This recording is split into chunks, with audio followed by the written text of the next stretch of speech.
అరుణగిరికి ఏదో అశాంతిగా, అసంతృప్తిగా ఉంది. అతను ఈ పరిసరాల నుంచి పారిపోదామనుకుంటున్నాడు. విశాలని వదిలి వెళ్ళలేకుండా ఉన్నాడు. పగలల్లా ఆస్తి వ్యవహారాలు, బిజినెస్సు, ఫ్రెండ్సు ఇలా కాలక్షేపమైనా రాత్రి అయ్యేసరికి అతని భావ ప్రపంచంలో విశాల తిష్ట వేసుకుని కూర్చునేది. పోనీ తల్లి కోరిక ప్రకారం విశాల చెప్పినట్లు మరో పిల్లని పెళ్ళాడితే అనే ఆలోచన రాగానే తన మీద తనకే అసహ్యం కలిగేది. చుట్టం చూపుగాను, కొంత పెళ్లి ప్లాన్‌తోనూ అతని మేనమామ కూతురు బేబీ వారం రోజుల పాటొచ్చింది. బిఏ పాసైన ఆ అమ్మాయితో అరుణగిరికి మాట్లాడే విషయాలు కనిపించేవి కావు. ఆ పిల్ల ఎదుట తను వయోవృద్ధునిలా ఫీలయ్యేవాడు. James Bond, bore, bore, shopping ఈ మాటలు తప్ప ఈ మాదిరి పిల్లలకి మరో మాటలు రావా అనిపించేది. ఎంతకీ రంగుల రాట్నంలా వీటి మధ్యనే తిరిగే ఆ పిల్ల నుంచి సాయంత్రాలు తప్పించుకుని విశాల దగ్గరికి వెళ్ళి హమ్మయ్య అని ఊపిరి తీసుకునేవాడు. వారం రోజుల పాటు ఆ ఇంట్లో గడిపి వెళ్ళిన బేబీ తల్లి మనసులో గాని తనలో గాని చీమ తలకాయంత చోటు చేసుకోలేకపోయింది. గిరి, ఇంకా ఎన్నాళ్ళకి నీకు నచ్చిన పిల్ల దొరకదా?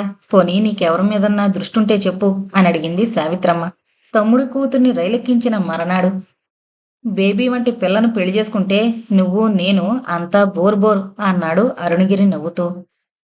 ఆడపిల్లలు నిమిషంలో ఎదుగుతారు. దానికింకా చిన్నతనం పోలేదు. పెళ్లి ఇల్లు అని బాధ్యత నెత్తిన పడితే ఆరింద అయిపోతారు చిటికిలో. నీకు ఇల్లు వాకిలి ముఖ్యమా లేక నా ఆనందం ముఖ్యమా? అమ్మా, నువ్వు గట్టిగా ఆలోచించి చెప్పు. సమయం వచ్చింది కాబట్టి చెబుతున్నాను. నువ్వు నా సుఖం ముఖ్యమనుకుంటున్నావా లేక ఈ ఇంటి గౌరవమా? ఏది ముందో అదే నిర్ణయించి చెప్పు. నువ్వు కొత్తగా మాట్లాడుతున్నావు. నాకు నువ్వు సంతోషంగా సుఖంగా ఉండడం కావాలి.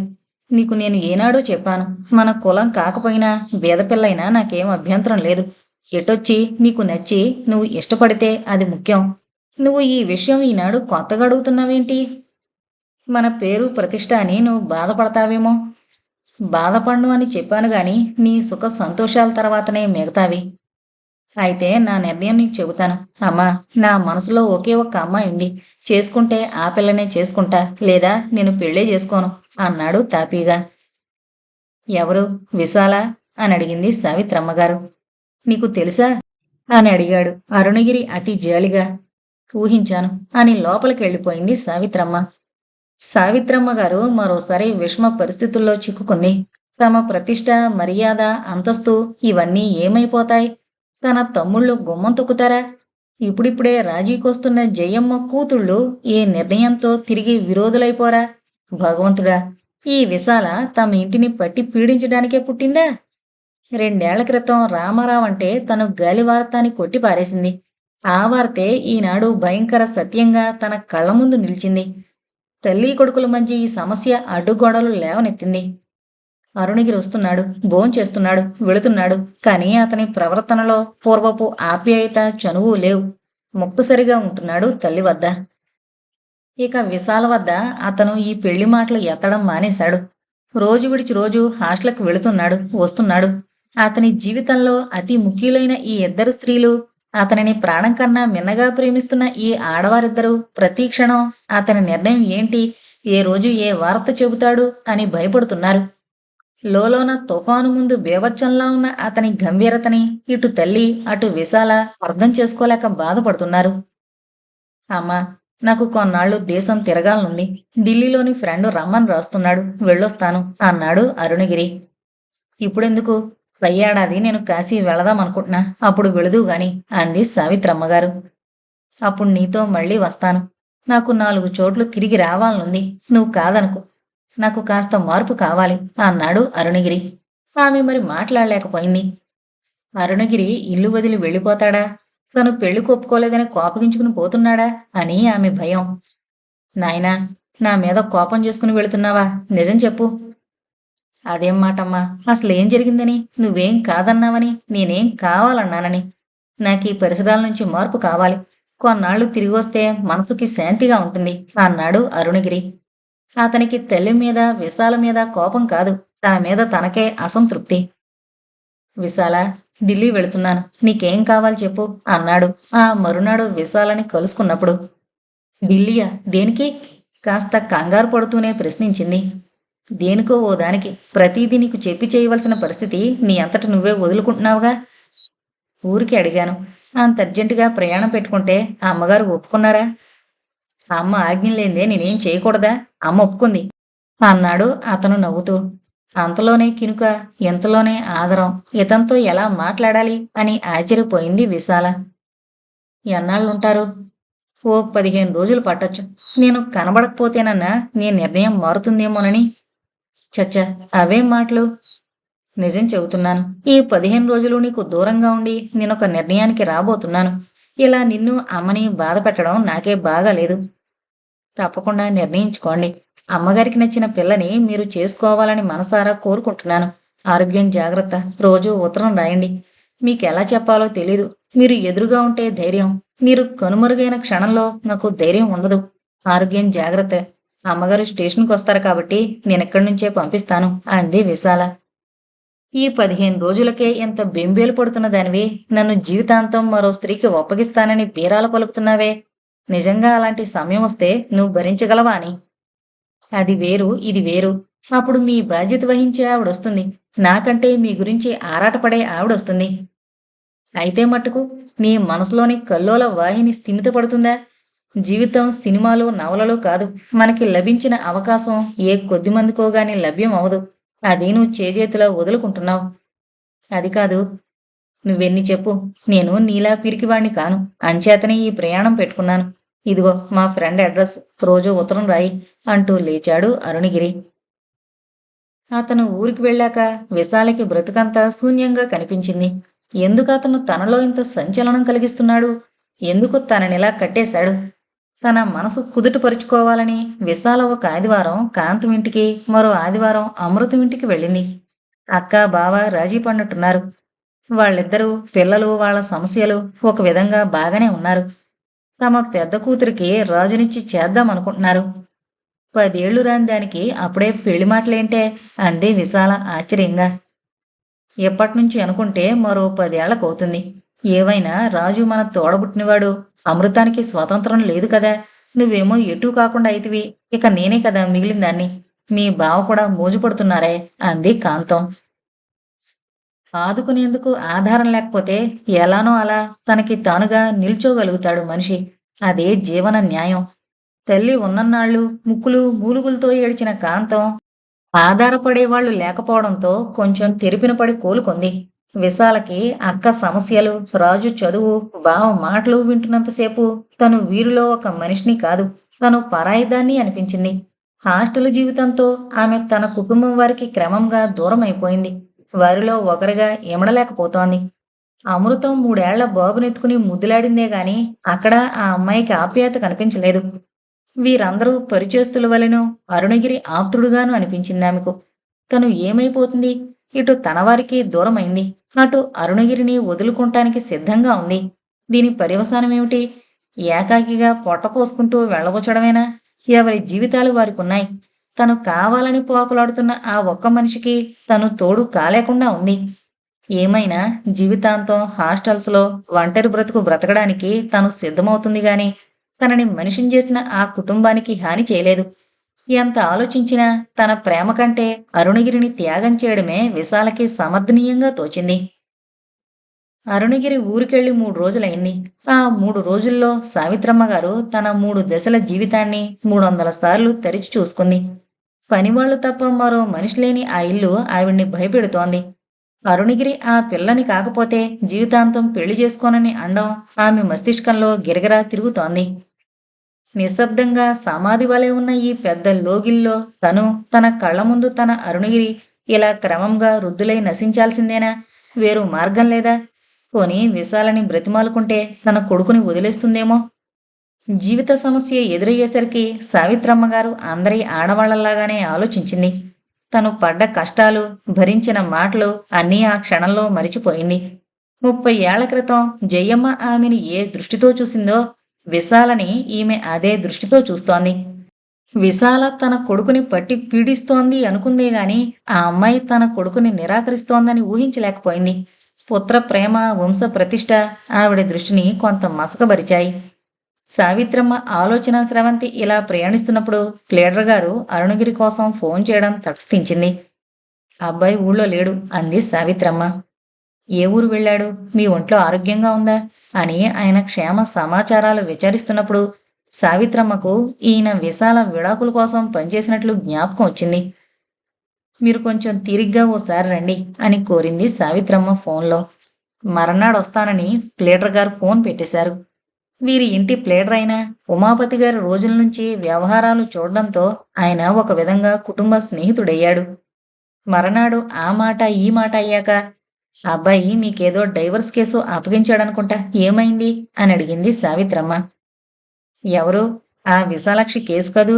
ఆ అమ్మాయిదేం తప్పులేదు. ఆ పిల్లాడు నిజంగా పిచ్చివాడే. ఎప్పుడో తేలిపోయింది ఆ విషయం. ఆ అమ్మాయిని మీరు చూసారా? అరుణగిరి ఒకసారి తీసుకొచ్చాడు. మొదట్లో ఆ అమ్మాయి చెప్పింది నిజమా అని కాస్త సందేహపడ్డాను. అరుణగిరి ప్రత్యేకంగా చెప్పడం చేత నాకు నేనుగా వెళ్ళి చూశాను. వాళ్ళది గూడూరు. అత్తగారు పరమ గయ్యాళి. పిల్లవాడు పుట్టుకనుంచి వెర్రివాడు. కీలుపాక మెంటల్ హాస్పిటల్ డాక్టర్ల చేత పరీక్ష చేయించాను. వివాహం రద్దయింది. విడాకులు ఇచ్చేశారు. ఆ అమ్మాయి ఎలా ఉంటుంది? తెలివైందేనా? పిల్ల బాగుంటుంది. ఉన్న విషయం సూటిగా చెప్పింది. లేని కుటుంబం నుంచి వచ్చిందనుకుంటా. నేను ఒక్కసారి చూశాను. ఆ అమ్మాయిని ఒకసారి చూడాలనుంది అంది సావిత్రమ్మ. ఉండండి. ఎక్కడా? క్యూఎస్సీలో కదూ చదువుతోంది. ఎల్లుండా వాళ్ళ కాలేజీ డే అనుకుంటా. మా సరోజ ఏదో ఎంటర్టైన్మెంట్ ఉంది రమ్మని గొడవ చేస్తోంది. ఆ రోజు నేను మా ఆవిడ వెళుతున్నాం. మీరు రండి, నేను చూపిస్తాను. నేనెవరో తెలియకుండా మాట్లాడడం వీలవుతుందా?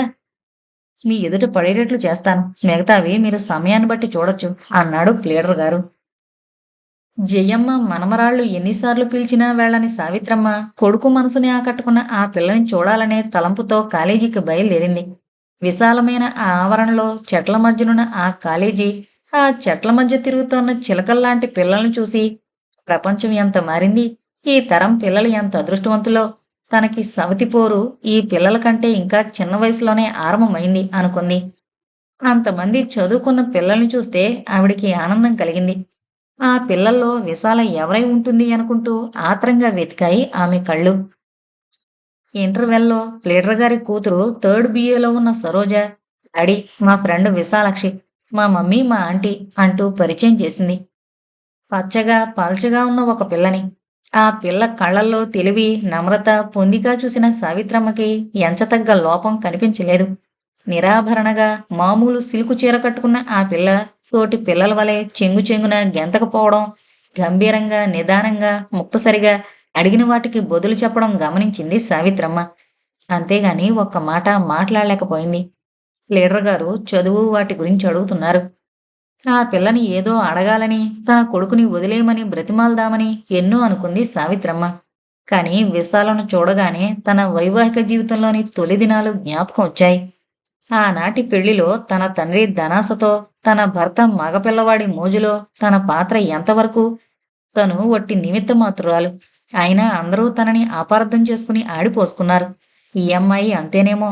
ఆ పిల్లని ఆడిపోసుకోవడానికి తనకేం హక్కుంది? విశాలని చూడాలి, ఏదో మందలించాలి అనుకున్న సావిత్రమ్మ చూసింది గాని ఏమీ మాట్లాడలేకపోయింది. ఇంటికొచ్చాక ఏదో వెలితిగా అసంతృప్తిగా బాధపడింది. పైపెచ్చు తను ఆ పిల్లనలా రహస్యంగా కలుసుకోవడం ఏదో తప్పు పని చేసినట్లు బాధపడసాగింది. తన కొడుకు తనపై ఉంచిన విశ్వాసాన్ని ఒమ్ము చేసినట్లు ఫీల్ అయింది. అరుణగిరి దాపరికం లేకుండా అన్నీ తన దగ్గర చెబుతున్నాడు. తనంత తనే ఎందుకు ఆ అమ్మాయికి ఫలానా అని చెప్పి కలుసుకోలేకపోయింది? తనకా ధైర్యం ఎందుకు లేకపోయింది అనే మదన పడసాగింది సావిత్రమ్మ. అరుణగిరి 15 రోజులు ఊళ్ళో లేకపోవడం, విశాలని తనెవరో చెప్పకుండా దగ్గర్నుంచి చూడడం, ఇవన్నీ ఆమెని కలవరపరిచాయి. కొడుకు ఎప్పుడొస్తాడా అని ఎదురు చూస్తోంది. అరుణగిరి 15 రోజులనుకున్న ప్రయాణం ఇంచుమించు నెల రోజుల దాకా దేకింది. అతను ఇన్నాళ్ళు తిరిగి రావడం సావిత్రమ్మగారికి కష్టంగా ఉంది. ఉత్తప్పుడైతే సరిపెట్టుకునేదేమో గాని కొడుకు ఇలా తిరిగి రావడం వెనుకున్న మానసిక వ్యధని ఆమె అర్థం చేసుకుంటోంది. ఈసారి అరుణగిరి విశాల మాట ఎత్తితే తను సుముఖంగా ఉండాలని నిశ్చయించుకుంది. ఇక విశాలకి ఒక విధంగా మతి పోయినట్లుంది. చదువు మీద మనసు నిలపలేకుండా ఉందామె. కాని ఈ బిఏ అయితేనే గాని తనకి విముక్తి లేదు. బిఏ అయిపోయి ఎక్కడొక్కడ ఉద్యోగం సంపాదించుకోవాలి. అరుణగిరిని ఈ వ్యామోహం నుంచి నెమ్మదిగా తప్పించాలి. అతని నివేదన విన్న తను ఏదో ఒక సమయంలో బలహీనంగా పేళ్లు కొప్పేసుకోవచ్చు. అటువంటి పని జరిగితే అతన్ని పూర్తిగా నాశనం చేసినట్లవుతుంది. అరుణగిరి త్వరగా రావాలి. ఏదో ఒక పిల్లని చేసుకుని స్థిరపడాలి. తను దూరంగా చల్లని వెన్నెల వలె ఉండాలి అని ఆలోచిస్తోంది విశాల. అరుణగిరి ఈ ప్రయాణం వల్ల కొంత చిక్కాడు. అతనిలో కొంత మార్పు వచ్చింది. ఇటు తల్లి అటు విశాల ఇద్దరూ ఆ మార్పు కనిపెట్టారు. ఆ మూడో రోజు రాత్రి భోజనాలయ్యాక అరుణగిరి డాబాలో కుర్చీ వేసుకుని కూర్చున్నాడు. రాత్రి 9 గంటల వేళ దీపం లేకుండా అలా చీకట్లో నక్షత్రాలు చూస్తూ కూర్చున్న కొడుకుని చూడగా సావిత్రమ్మ గారి మనసులో దేవినట్టయింది. గిరి, ఏంట్రా అలా చీకట్లో కూర్చున్నావు అంది ఆవిడ కాస్త మందలిస్తూ. ఊరికినే అమ్మా, నీ భోజనమైందా? రా ఇలా కూర్చో అన్నాడు పక్క కుర్చీ చూపుతూ. సావిత్రమ్మ గారికి సంభాషణ ఏ దారిన పడుతుందో అని భయంగా ఉంది. ఆవిడ అనుకున్నట్లే, అమ్మా, నేను ఈ నెల్లాళ్ళు చాలా మదనపడి ఈ నిర్ణయానికి వచ్చాను. నేను విశాలం తప్ప మరో పిల్లని చేసుకోను. ఈ విషయం నీకు సమ్మతి కాదని తెలుసు. అందుకని పెళ్ళి అని ఇక నన్ను ఇబ్బంది పెట్టకు. గిరి, నీ నిర్ణయం వల్ల కలిగే ఫలితాలు ఆలోచించావా? పెళ్ళే చేసుకోనంటున్నావు, అది ధర్మమా? మన వంశం మన బాధ్యత ఆలోచించావా? ఆలోచించే చెబుతున్నాను. ఈ విషయంలో నా మనసు మరే నిర్ణయానికి ఒప్పుకోవడం లేదు. నేనింతవరకు నీ మాట ఎన్నడూ కాదనలేదు. ఈ విషయంలో వేరు దారి లేదు. ఒకసారి పీటల మీద కూర్చున్న పిల్లను కోడలుగా ఎలా తెచ్చుకోను? రేపంతా నవ్వుతారు. ఆ పిల్ల మంచిదైనా భర్త ముఖం ఎరకపోయినా నానా కథలు అల్లుతారు. నేను కాదు అనడంలేదు. నీకు ప్రపంచం తెలియని రోజుల్లో పెళ్లి చేశారు. ఆనాడు అందరూ నిన్ను ఆడిపోసుకున్నారు. నాన్నగారిని నవ్వారు. ఏం చేశావు? అన్నీ భరించలేదా? కానీ మీ నాన్నగారు మగవారు. మగవాడు ఎన్నిసార్లు పెళ్లి చేసుకున్నా పర్వాలేదు. అదే ఆడపిల్ల. అమ్మా, నువ్వు అలానే అంటున్నావా? నా గురించి కాదు, చుట్టూ వాళ్ళ గురించి. ఫలానా వారబ్బాయి. ఆ ఫలానా వారి గురించి మాటలు 30 ఏళ్ల క్రితమే భరించావు. నువ్వు విశాల్ని చూడలేదు కానీ బహుశా నీ పోలికలు ఆ అమ్మాయిలో కనిపించబట్టే నాకంత ఇష్టమనుకుంటాను. విశాల తల్లి నీ మాదిరిగానే ఆ కుటుంబం కోసం పోటుపడేది. పెద్దమ్మ తిట్లు విని నువ్వు తినే అన్నం వదిలి వెళ్ళిపోయేదానివి. పాపం రాజమ్మ గారు నకనకలాడే కడుపుతో ఇంటికొస్తే ఆయన ఉన్నది కాస్త తినేసి ఒత్తగిన్నెలుంచేవారట. తనకి ఆకలి లేదని తల్లితో పాటు పొస్తులు పడుకునేది విశాల. అటువంటి విషయాల్లో మీ ఇద్దరికి ఎంతో సామ్యం ఉంది. అలాంటి పిల్లను కాదని నేను ఎవరినో ఎలా చేసుకోను? నువ్వే చెప్పు. నేను చెప్పలేకుండా ఉన్నాను. ఒకవైపు నువ్వు, మరోవైపు బంధువులు. నా మనసు తూట్లు పడింది. అందుకే నేను ఏమీ అనడం లేదు. ఇక నా పెళ్లి ప్రసక్తి ఇక్కడితో ఆపేయమంటున్నాను. 10 రోజులకొకసారి నువ్వేదో సంబంధం అనడం, నేను కాదనడం నాకు ఓపిక నశిస్తోందమ్మా అన్నాడు అరుణగిరి. సావిత్రమ్మ మనసు ఒప్పుకుంటున్నట్టుంది గాని వాక్కుతో నీ ఇష్టం అనలేకుండా ఉంది. విశాల సెకండ్ బిఏ అయిపోయి 3వ సంవత్సరంలోకొచ్చింది. చాలాసార్లు అరుణగిరిని మీ పెళ్లి విషయం ఏం చేశారు? అమ్మ చెప్పిన పిల్లని ఒప్పుకున్నారా అంటూ ప్రశ్నించింది. అరుణగిరి జవాబిచ్చేవాడు కాదు. మామూలుగా వచ్చేవాడు. సినిమాలకెళ్లేవారు.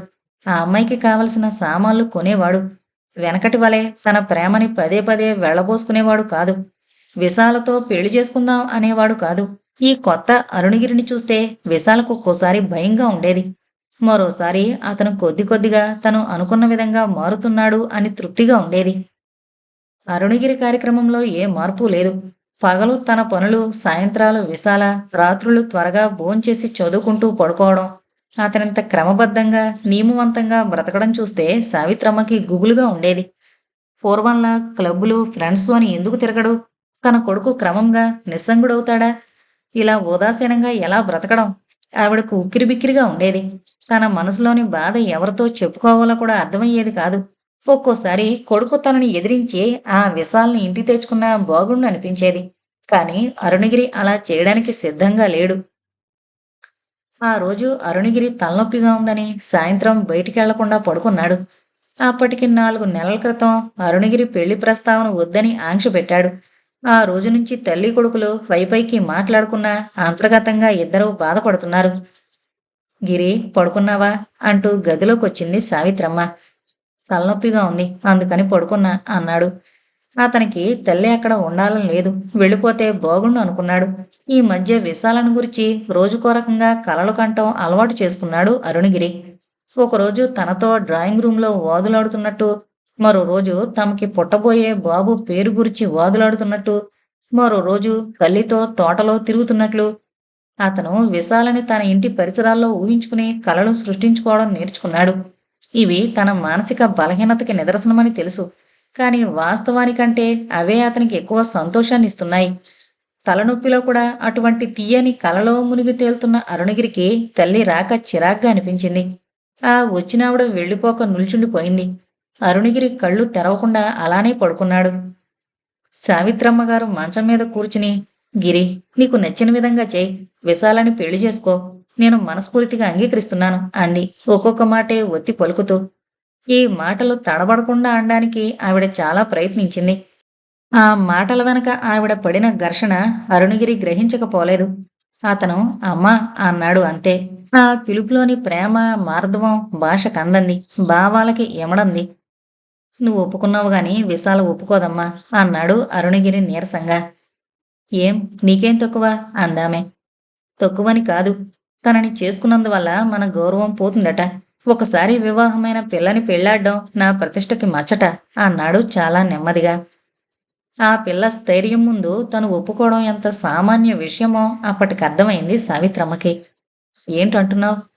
ఏడాది బట్టి అడుగుతున్నా. ప్రతిసారి మీకు తగిన పిల్లని, అమ్మగారికి నచ్చిన పిల్లని చేసుకోండి, నేను ఎక్కడికి పోను, మీదాన్నే, పెళ్లి మటుకు వద్దు అంటుంది. నాకు ఆ వాదం మూర్ఖంగా తోచి విసిగి ఊరుకున్నాను. నీకు అర్థమవుతోందా చెప్పు అని అడిగాడు అరుణగిరి. ఎందుకు అర్థమవదు? అర్థమవుతోంది. నువ్వన్నట్లు విశాల మన చుట్టూ ఉన్న ఆడపిల్లలాంటిది కాదురా, నేను చూశానుగా. నువ్వు చూసావా? అవును, నీకు చెప్పలేదు. నువ్వు ఢిల్లీ వెళ్ళినప్పుడు కాలేజ్ డే రోజున మన ప్లేటర్ గారితో వెళ్ళాను. విశాలకు నువ్వెవరో తెలుసా? తెలీదు, కానీ ఒకందుకు నాకు చాలా సంతోషంగా ఉంది. దేనికి? ఆ రోజు ఆ పిల్లని మందలిద్దామని అందరి ఆడవాళ్లలా తప్పంతా ఆ పిల్లదే అన్న దృష్టితో వెళ్ళాను. 4 చీవాట్లు వేయాల్సింది, కనీసం అప్పుడైనా నా మాట వినేదేమో. ఇప్పుడు విందంటావా? లాభం లేదు. నువ్వు ఒప్పుకున్నావని చెబితే నేను ఒత్తిడి చేసి ఒప్పించాను అంటుంది. విశాలని బెదిరించి పెళ్లి చేసుకోవడానికి చిన్నపిల్ల కాదు, వ్యక్తురాలు. నా మంచి కోసం నన్ను పెళ్లి చేసుకోదట. వయసులో నాకంటే చిన్నదైనా నీ గురించి, ఈ ఇంటి గురించి నాకంటే ఎక్కువ బాధపడుతోంది. నిజమే, బాధపడ్డం తప్ప సుఖపడ్డం చేత కాదా అని. ఎందుకు చేతకాదు? చెప్పే విధంగా చెబితే సరి అంది సావిత్రమ్మ. ఆ మరనాడు సాయంత్రం అరుణగిరిని, గిరి, నాకు సాయంత్రం కారు కావాలరా అని అడిగింది సావిత్రమ్మ. కారా? దేనికి? గుళ్ళోకైతే నేను దించుతానులేమ్మా అన్నాడు. గుళ్ళోకి కాదు, మన వాళ్ళింటికి వెళ్ళాలి. నువ్వెక్కడికైనా వెళ్ళాలా? లేదనుకో, హాస్టల్కి వెళ్ళాలని అన్నాడు అరుణగిరి. ఈ ఒక్కరోజు మానుకోలేవా? సర్లే, నేను ట్యాక్సీలో వెళతా అన్నాడు అరుణగిరి. నేను తొందరగా వస్తాను, మళ్ళీ ట్యాక్సీ ఎందుకు, నేను వచ్చేదాకా ఇంట్లో ఉండు, రాగానే వెళుదు గాని అంది సావిత్రమ్మ. అరుణగిరి మారు మాట్లాడకుండా ఉండిపోయాడు. ఆ ఉదయం అరుణగిరి ఇంట్లో లేనప్పుడే ఆవిడ గుళ్ళోకెళ్ళొచ్చింది. ఏదో నిశ్చయించుకున్నట్లు నిశ్చలంగా ఉంది. ఆ సాయంత్రం బయటికి వెళుతూ గుమస్తాగారిని తనొచ్చేదాకా ఎక్కడికి వెళ్ళొద్దు అంది. ఫోనొస్తే ఆయన్నే తీయమంది. అరుణగిరిని ఫోన్ దగ్గరికి రానివద్దంది. వెళుతూ మరొకసారి చెప్పింది, నేనొచ్చాక కారు తీసుకెళుదువుగాని అని. అరుణగిరికి తల్లి ప్రవర్తన అర్థం కాలేదు. మేడ మీద బాల్కనీలో కూర్చుని పత్రికలు చదువుతున్నాడు. ట్యాక్సీ తీసుకుని విశాల వద్దకు వెళ్లమని మనసు తొందర చేస్తున్నా తనొచ్చేదాకా ఉండమంది కదా తల్లి అని పస్తాయిస్తున్నాడు. సావిత్రమ్మ గారు డ్రైవర్ని కారు క్యూఎస్సీకి తీసుకెళ్లమంది. సాధారణంగా అరుణగిరి డ్రైవ్ చేసుకుని వెళుతుంటాడు. ఈ డ్రైవర్ 5-6 సార్లు హాస్టల్కి వెళ్ళాడు. ఆ అబ్బాయి గారు ఈ హాస్టల్కి వస్తుంటారని అతనికి తెలుసు, కానీ ఎందుకు, ఎవరి కోసం అని తెలుసుకోవాల్సిన అవసరం లేకపోయింది. లోపలికెళ్లిన సావిత్రమ్మ గారికి కొంచెం బెదురుగానే ఉంది. నెమ్మదిగా కారు దిగింది. ఆవిడ అడగనక్కర్లేకుండానే దూరాన అరుణగిరి కోసం ఎదురుచూస్తూ సిమెంటు దిమ్మ మీద కూర్చున్న విశాల ఆవిడ కళ్ళబడింది. సావిత్రమ్మ విశాల వైపు నడిచింది. ఆమెలో జీర్ణించుకుపోయిన సాంప్రదాయాల్ని, విశ్వాసాల్ని, బంధువుల తిరస్కారాల్ని చీల్చుకుని నడిచింది విశాల వైపు. విశాల అంది సావిత్రమ్మ ఆ పిల్ల వెనకగా నిల్చుని. అరుణగిరి కోసం ఆత్రంగా చూస్తున్న విశాల ఉలిక్కిపడింది ఆ పిలుపుకి. ఒక్కసారి తల్లి పిలిచినట్లనిపించి ఉలిక్కిపడి వెనుతిరిగి చూసింది. నేను అరుణగిరి అమ్మని, నీతో మాట్లాడి మన ఇంటికి తీసుకెళదామనొచ్చాను అంది పక్కన కూర్చుంటూ. విశాలకి లోకం ఒక క్షణంలో పరివర్తన చెందినట్లనిపించింది. మీరు మీరు ఆ రోజు అంది తడుముకుంటూ. అవును, ఆ రోజు నువ్వు ఎలా ఉంటావో చూద్దామనొచ్చాను. నిన్నంతా గిరి లేవలేదు. ఏంటి, వారికి ఎలా ఉంది? ఏం లేదు, ఊరికే తలనొప్పొచ్చి రాలేకపోయాడు. వాడిని నేను ఇంట్లో ఉంచి నీ కోసం వచ్చాను. విశాలకి ఏం అర్థం అవడం లేదు. తను ఎందుకు రావాలి, ఎక్కడికి రావాలి? గిరి నాకన్నీ చెప్పాడు. నువ్వు వివేకం గలదానివి కాబట్టి పెళ్లి చేసుకోవడానికి నిరాకరించావు. మరో పిల్లయితే ఇటువంటి అవకాశం వదులుకుని ఉండేది కాదు. మీరు చెప్పండి, వారు వింటారు. నా గురించి మీరు వినే ఉంటారు. అలాంటి పరిస్థితుల్లో నేను ఎలా ఒప్పుకోను? వాడికి అర్థమవుదలే గాని నీ మనసు నేను గ్రహించాను. కడుపున పుట్టిన బిడ్డ, వాడి సుఖం కంటే నాకు ప్రతిష్ట, గౌరవం ముఖ్యం కాదు. విశాల, నువ్వు కూడా వాడి సుఖమే అన్నింటికంటే ముఖ్యం అనుకోవాలి. ఆడవాళ్ల జీవితాలు, కొడుకులు, భర్త ఇలా పురుషుల సుఖంతో ముడిపడున్నాయి తల్లి. నన్నేం చేయమంటారు? నాకెవరూ లేరు, మీరు తప్ప. మీరేం చేయమంటే అది చేస్తాను. మీరిద్దరూ పెళ్లి చేసుకోండి. నాకు పెళ్ళా? మళ్ళీ? నీకంటే రెట్టింపు పెద్దదాన్ని వయసులో. నా విశ్వాసాలు, సాంప్రదాయాలు నేను వదులుకోగలిగినప్పుడు ఇంకా చిన్నదానివి, లోకం తెలియని దానివి. ఎందుకంత కంగారు పడతావు? నా వల్ల మీ గౌరవం, మీ ప్రతిష్ట. గౌరవాలు, ప్రతిష్టలు ఇవి సుఖశాంతులనివ్వలేవు. ఆ విషయం నాకంటే మరెవరికీ అనుభవంలో తెలుసుండదు. నాకు మిమ్మల్ని చూస్తుంటే మా అమ్మ జ్ఞాపకం వస్తోంది. అమ్మ కూడా ఇలాగే మాట్లాడేది అంది విశాల కంటి నిండా నీళ్లతో. నాకు ఆడపిల్లలు లేరు, నీకు తల్లి లేదు. మనిద్దరి లోటు తీరుతుంది. మిమ్మల్ని అమ్మ అని పిలిచాను. నాకు మీరు తల్లిలాంటి వారు. నేను చాలా పేదింట్లోంచి వచ్చాను. మీరు అతి సంపన్నులు. మీ అబ్బాయి గారి దయ వల్ల ఈనాడు నేను లేమి అంటే ఏంటో మరిచిపోయాను. కానీ మా అమ్మ నేను ఒక రోజున అన్నం లేక మంచినీళ్లు తాగి పడుకునేవాళ్ళం. స్కూల్ నుంచి ఇంటికొచ్చిన అమ్మకి పాలుంటే కాఫీ కాచిచ్చేదాన్ని. అది తాగి ఇద్దరం ఆకలి లేదని అబద్ధాలు చెప్పుకుని పడుకునేవారం. ఇటువంటివి మగవాళ్ళకు అర్థం కావు. అంచేత వారి దగ్గర నేనెప్పుడూ ఈ విషయాలు ఎత్తను.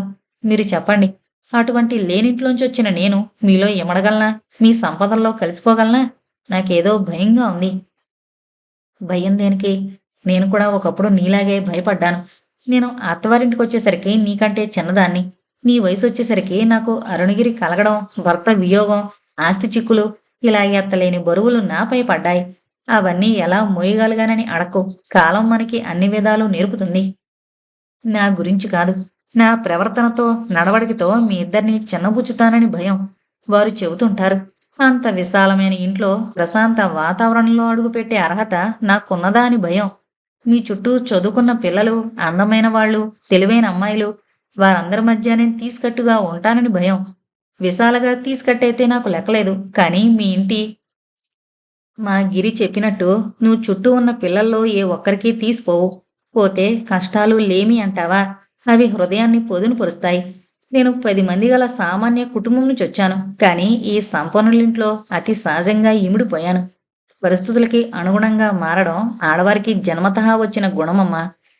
మా అక్క చెల్లెళ్ళు, తమ్ముడు వాళ్ళంతా వస్తే మీ ఇంట్లో ఏం వస్తే? విశాల, నువ్వు చాలా చిన్న విషయాల గురించి ఆదుర్దా పడుతున్నావు. కానీ నేను ఈ సమస్య గురించి 3 ఏళ్ల నుంచి మదన పడుతున్నాను. 3 ఏళ్ల? వారి విషయం ఏడాది క్రితమే కదా కదిపింది. కానీ 3 ఏళ్ల క్రితం మీ బావ మా ఇంటికొచ్చాడు. నువ్వు పీయూసీలో చేరిన కొత్తలో నువ్వు గిరి పెళ్లి చేసుకోబోతున్నారని ఫిర్యాదు చేయడానికి వచ్చాడు. ఎంత ధైర్యం! మా బావ పరమ మూర్ఖుడు. వారెప్పుడూ నాతో అనలేదే. వాడికి నేను చెప్పలేదు, మనసు కష్టపెట్టుకుంటాడని. కానీ మీ బావ ఆ రోజు అన్న విషయాల్లో ఒకటి మటుకు నన్ను చాలా బాధించింది. నాకు తెలియకుండా నా కొడుకు పెళ్లి ప్రయత్నాలు చేస్తున్నాడని, పెళ్లి చేసుకుంటున్నాడని చెప్పాడు. చ వారెప్పుడూ అలాంటి పని చేయరు. మీరంటే ఆయనకున్న ప్రేమ, గౌరవం, పూజ్యభావం నేను మాటల్లో చెప్పలేను. అదే నేను చెప్పబోయేదిని. గిరి నా దగ్గర ఏమీ దాచలేదు. నిన్ను పెళ్లి చేసుకోవాలని ఉందన్నాడు. నువ్వు ఒప్పుకోవడం లేదన్నాడు. అందుకని పెళ్ళే చేసుకోనన్నాడు. అలా నా దగ్గర ఏదీ దాచకుండా చెబుతున్న నా బిడ్డ కోరికని నేను ఎలా కాదన్ను? విశాలం మాట్లాడలేదు. ఎంత మంచి కుటుంబమా తనని అక్కున చేర్చుకుంటానని ఆహ్వానిస్తోంది. పోనీ నీలో ఏ లోపం నాకు కనిపించలేదు. మరో పిల్లయితే కుటుంబ గౌరవం గురించి, నన్ను గురించి ఇంత ఆలోచించేదా చెప్పు? వలవేసి పట్టుకునేది. లేదండి, అలా అనకండి. ఢిల్లీ అవి తిరిగొచ్చాక మా వాళ్ళలో నాకు మార్పు కనిపిస్తోంది. నాకు వాడు తప్ప మరో ప్రపంచం లేదు కాబట్టి నేను విపరీతార్థాలు తీస్తున్నానేమో అని సరిపెట్టుకుంటాను. కానీ మళ్ళీ నాలో నాకు ఏదో భయంగా ఉంటోంది. ఏంటి? ఏం చేస్తున్నారు? ఏం చేయడు, అదే నా బాధ. పూర్వం ఏ రాత్రి 10 దాకానో క్లబ్ అని, సినిమాలని సరదాగా తిరిగొచ్చేవాడు. ఇప్పుడు అదేమీ లేదు. ఆమ్లెట్లు మానేశాడు. తనకిష్టమైన పులావ్ మానేశాడు. ఒక్క భోజనం విషయంలోనే కాదు. వీడు ఢిల్లీ నుంచి తన ఫ్రెండ్తో ఋషికేశ్లోని శివానంద ఆశ్రమానికి వెళ్ళాడట. ఈ మధ్య రామకృష్ణ మఠం వారి పుస్తకాలు తెగ తెప్పిస్తున్నాడు. ఊరికే కుతూహలం కొద్దీ చదువుతున్నారేమో. అవుననుకో, కానీ ఈ సాత్వికాహారం, ఈ వేదాంత గ్రంథాలు ఈ వయసులో మంచివి కావు. హాయిగా సుఖంగా పిల్లా పాపలతో ఆనందించాల్సిన వయసులో ఈ పుస్తకాలేంటి? అమ్మా, మీరు అనవసరంగా ఆదుర్దా పడుతున్నారేమో. అయ్యుండొచ్చు. నేను కాదన్ను. కానీ విశాల, అన్నీ ఉన్నవాళ్లే, సిరి సంపదలు సౌఖ్యాలు పరిపూర్ణంగా కలిగున్నవారే అన్నింటినీ తేలిగ్గా త్యజించగలరు. లేమిలో ఉన్నవాళ్లు దేనికి తెగించలేరు. అది నువ్వు మరిచిపోకూడదు. గిరి ఏం చెప్పినా నువ్వు వినవని తెలిసి నేనిలా వచ్చాను. గిరి నీకు చెప్పే ఉంటాడు, నేను 16వ ఏట సవితి పోరుతో 7గురు సవితి బిడ్డలున్న ఇంట్లోకి అడుగు పెట్టానని. గిరి పుట్టేదాకా ఎందుకీ జీవితం, దేనికి బ్రతుకుతున్నాను అని ఏడ్చేదాన్ని. వాడు పుట్టాడు. నా జీవితానికి ఒక లక్ష్యము అర్థమూ కనిపించింది. ఈనాటిదాకా నన్ను ఏనాడు పల్లెత్తు మాట అని ఎరుగడు, కష్టపెట్టి ఎరుగడు. అలాంటివాడు నీలాంటి పిల్లను పెళ్లి చేసుకుంటానంటే నేను ఎందుకు కాదననాలి? 3 ఏళ్ల క్రితం మీ బావతో అన్నాను, నా కొడుకు బోగోగులు వాడికి తెలుసునని. ఇప్పుడు మళ్ళీ చెబుతున్నాను. గిరి తను గట్టిగా నమ్మితేనే గాని ఒక నిశ్చయానికి రాడు. వచ్చాక వాడి మనసు మార్చడం మన తరం కాదు. ముమ్మూర్తుల తండ్రి పోలిక. నేను మీ మాటకు అడ్డొస్తున్నందుకు మన్నించండి. మీకు వారికి నా మీద అభిమానం ఉండొచ్చు, ప్రేమ ఉండొచ్చు. కానీ మీ బంధువులు మిమ్మల్ని చిన్నచూపు చూస్తారు. మీరు వారిని కంటికి రెప్పలా ఎలా కాపాడుకుంటూ వచ్చారో, బంధువులు మిమ్మల్ని ఎంత బాధించారో చాలాసార్లు చెప్పారు. ఇప్పుడిప్పుడే సర్దుకుంటున్న వాళ్ళు. నిజమే, చిన్నదానివైనా దూరం ఆలోచిస్తున్నావు, కానీ వేరు మార్గం లేదు. మనిల్లు ప్రశాంతంగా ఉంటుంది అని నువ్వు అనుకుంటున్నావు, కానీ నాకు ఒక్కోసారి ఆ ప్రశాంతత భీతి కలిగిస్తుంది. ప్రశాంతత, నిశ్శబ్దం, వంటతనం ఇవన్నీ 30 ఏళ్లుగా అనుభవిస్తున్నాను. ఇలా కొన్నాళ్ళయ్యేసరికి ఆ ఇల్లు సజీవ సమాధి వలె అయిపోతుందని భయం. హాస్టల్లో నిన్ను చూసి 7:30 ఇంటికొచ్చేసి వేడి నీళ్లు వద్దు అంటూ చన్నీళ్లు పోసుకుని కెలికినట్లు అన్నం తిని రాత్రి 12, 1 2 ఇలా చదువుకుంటూ పడుకునేవాణ్ణి చూస్తే నాకు గుబులుగా ఉంటోంది. వాడి గదిలో దీపం వెలుగుతున్నంతసేపు నేను మెలకువగా ఉండి, దీపం ఆరినప్పుడు ఇక పడుకున్నాడని నేను నిద్రపోతుంటాను. ఎన్నాళ్ళు ఇలా గడపడం? దీనికి పరిష్కారం అంటూ కావాలి. కానీ ఈ పరిష్కారం వల్ల మన ముగ్గురం ఏమైపోతామో అని నాకు భయంగా ఉందండి, అంది విశాల. నువ్వన్నట్లు అప్పుడు ఎవరికి వారు నిశ్శబ్ద నీరవంలో కొట్టుమిట్టాడంగాక ఒకరికొకరం ఆసరాగా ఉంటాం. నాకు మీరిద్దరూ, మీ ఇద్దరికీ నేను. విశాల, టైం ఎంతయింది? 6:15. లేమ్మా లే, మనం ఇలా మాట్లాడుతూ ఉంటే టైం పరిగెడుతుంది. ఆ అబ్బాయి ట్యాక్సీ చేసుకుని ఇక్కడికి వచ్చేస్తే నేను అనుకున్నది చెడిపోతుంది. ఈరోజు శుక్రవారం పొద్దుట ఆలయానికి వెళ్ళి అమ్మవారిని సేవించొచ్చాను. సాయంత్రం మీ ఇద్దరినీ తీసుకొచ్చి అర్చన చేయిస్తానని దండం పెట్టుకున్నాను. లే, అంది ఆవిడ విశాల చేయి పుచ్చుకుని. ఆ రోజున మా అమ్మని చంపేశారని వారిని శపించిపోశాను. కానీ వారే నన్నొక దేవి సన్నిధికి తీసుకువెళుతున్నారని అనుకోలేకపోయాను, అంది విశాల తడి కళ్ళతో. బయలుదేరు, ఇక కారు వెనక్కి వెళ్ళాక గిరి నీ దగ్గరికి వస్తాడట. వాడింట్లో కాచు కూర్చున్నాడు, అంది సావిత్రమ్మ నవ్వుతూ. నేను మీ వాడ్యానికి బయటికెళ్తున్నానని చెప్పిరా, ఆనాకే గిరి చెబుతాడు. ఈ సంవత్సరం అయితే బిఏ అయిపోతుంది. నా వల్ల మీకెవ్వరికీ తలవంపులు రాకూడదు. ఈ ఏడాది గడిస్తే అనుకున్నట్లు డిగ్రీ వస్తుంది. అలాగే, చదువుకుందుగాని, దాందేముంది. కానీ డిగ్రీల కంటే మనిద్దరికీ అరుణగిరి ముఖ్యం. ఈ రోజుల్లో 4 ఏళ్లపాటు ఒక అమ్మాయి కోసం ఆగే మగపిల్లలు ఎందరున్నారు? పద పద. మీ అబ్బాయి సుఖం కోసం మీరన్నీ వదులుకుని వచ్చారు. మీతో పోల్చి చూస్తే నేను చేస్తున్నది ఏ పాటి? పదండి అని వార్డెన్కి చెప్పడానికి వెళ్ళింది విశాల. ఈలోగా సావిత్రమ్మ ఇంటికి ఫోన్ చేసింది. గుమస్తా గారు అంత పెద్ద ఇంట్లోని ప్రతి లైటు వరుస వరుసగా వెలిగిస్తుంటే ఎందుకీ దీపాలన్నీ వేస్తున్నారు అంటూ అడిగాడు అరుణగిరి విసుగుదలతో. చీకటి పడిన తల్లి రాలేదని అతనికి చికాగ్గా ఉంది. అమ్మగారు వేయమన్నారు. అమ్మగారా? ఎక్కడి నుంచి? నాకు తెలీదండి. ఇంట్లో అన్ని దీపాలు ఏ ఒక్కటి వదలకుండా వేయమన్నారు, దొడ్లేవి కూడాను అంటూ వెళ్ళిపోయాడు అతను. గేట్లు బారుగా తెరిచి ఇంటి నిండా దీపాలు వెలిగించి ఎవరి కోసం ఎదురు చూస్తున్నారు, ఎవరికి ఆహ్వానం అనుకుంటూ కిందకొచ్చాడు అరుణగిరి. కారులోంచి విశాలతో పాటు దిగుతూ సావిత్రమ్మ, గిరి, కోడల్ని వెంటబెట్టుకుని వచ్చాను. మీ ఇద్దరూ నాకు నమస్కారం చేయండి, అంది. అరుణగిరికి విశాలకి కన్నీళ్లు తిరిగాయి. అమ్మగారికి మతి భ్రమించిందా అనుకున్నాడు గుమస్తాగారు. తల్లి పాదాలను అరుణగిరి పెదవులు స్పృశించగా విశాల కన్నీళ్లు అభిషేకం చేశాయి. ఇంతటితో మేఘాల మేలి ముసుగు అనే నవల కంప్లీట్ అయిందండి. దయచేసి మన ఛానల్ను సబ్స్క్రైబ్ చేసుకోగలరు. Thank you.